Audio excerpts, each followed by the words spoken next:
waxaa xalay magaalada Hargeysa lagu qabtay munaasabad ballaaran oo lagu xusayay 12 sano guuradii ka soo wareegatay markii uu geeriyooday madaxweynihii hore ee Soomaaliland marxuum Maxamed Xaaji Ibraahim Cigaal. xafladaasi oo si weyn loo soo agaasimay ayaa waxaa ka soo qayb galay mas'uuliyiin tiro badan. haddaba dadkii goobtaasi ku sugnaa waxaa ka mid ahaa wasiiro, xildhibaano labada gole ka kala socday ee guurtida iyo wakiilada, gudoomiyaha xisbiga Kulmiye Muuse Biixi Cabdi iyo mas'uuliyiin ka kala socotay xisbiyada mucaaradka ah ee wadani iyo ucid. waxaana ugu horeen goobtaasi ka hadashay marwada madaxweynihii geeriyooday Marwo Kaltuun Xaaji Daahir iyadoona ka warbixisay sooyaalkii taariikheed ee marxuumka.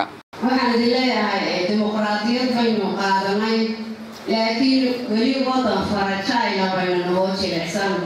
waxay saxaafadu caalamka wararka way u dirtaa laakiin maanta Mareykan wixii la soo qoray saxaafadooda qortaba way iska xijinayaan. waa intaasoo salood bay dimuqraadiyad ku jireen. waxaana sidoo kale goobtaasi ka hadlay mas'uuliyiinka kala socotay saddexda xisbi ee Soomaaliland iyo xildhibaano ay ka mid yihiin Siciid Cilmi Roobleh iyo Maxamed Aw Axmed iyagoona si wada jir ah uga warbixiyay aqoonta ay u leeyihiin kuna sifeeyay marxuumka inuu ahaa asaasihii Soomaaliland. gabagabadiina waxaa xafladaasi ka hadlay wasiirada arrimaha dibadda Maxamed Biixi Yoonis iyo kan arrimaha gudaha Cali Maxamed Waran Cadde iyagoona dhammaantood ka hadlay waxyaabihii uu qabtay Soomaaliland marxuumka. madaxweynihii u horeeyay ku-xigeenkii madaxweynaha markii laga soo noqday gobolka inuu yimaado oo uu yiraahdo walaal waxaan tegayaa berbera kaada wax ilaafsan jidka dhexe.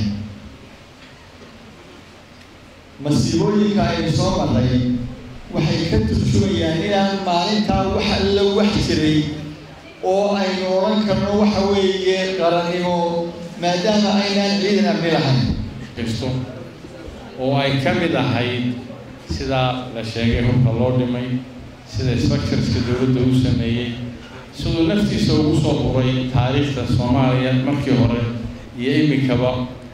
waxa weyn oo important ayaan aaminsanahay in foundation-ka Cigaal Foundation ku yeeyo kuwan baanu ka qayb galno. foundation-ku wuxuu ku xiran yahay wasaaradayda, boorkeedaan kula jiraa, waan la shaqaynaa marwada. waxaan jecelahay oo idinka codsanayaa isaga iyo madaxweynihii ka horeeyaba iyo dadkeena qiimaha laba inaynu qiimayno oo aynu qadarino oo aynu u samayno wax lagu xasuusto.